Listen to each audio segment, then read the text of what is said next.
องเมาจอมสูเสียงหวานอ่อนสู่นั้น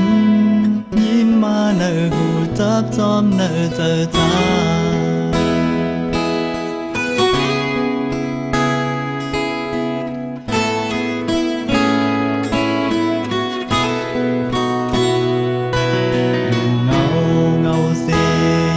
ด้วยห่างนางน้องอยู่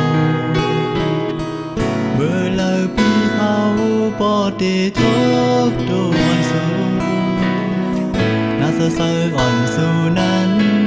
ด้วยเยาวนอนฝันนอนคืนก็เป็นน้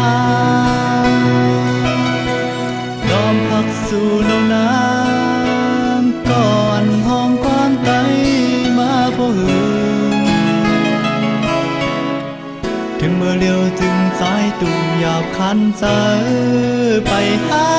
น้ำในผาเป็นลองอันว่าสายหักสู่ไหนตั้งไล่แต้มออกเป็นกว้างห้องต้นถึงสู่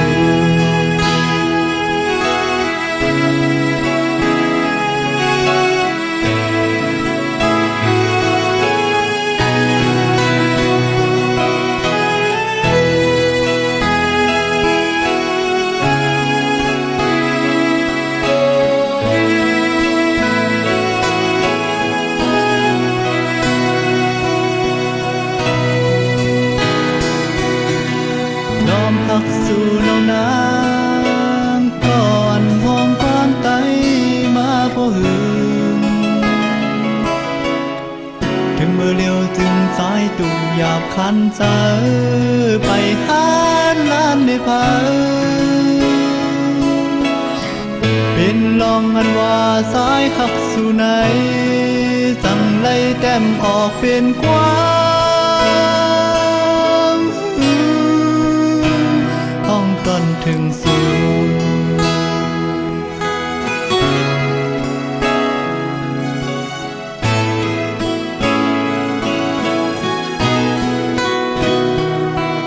สั่งว่า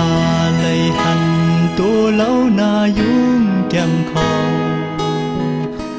ได้ถามสู่นางน้องจ้องมี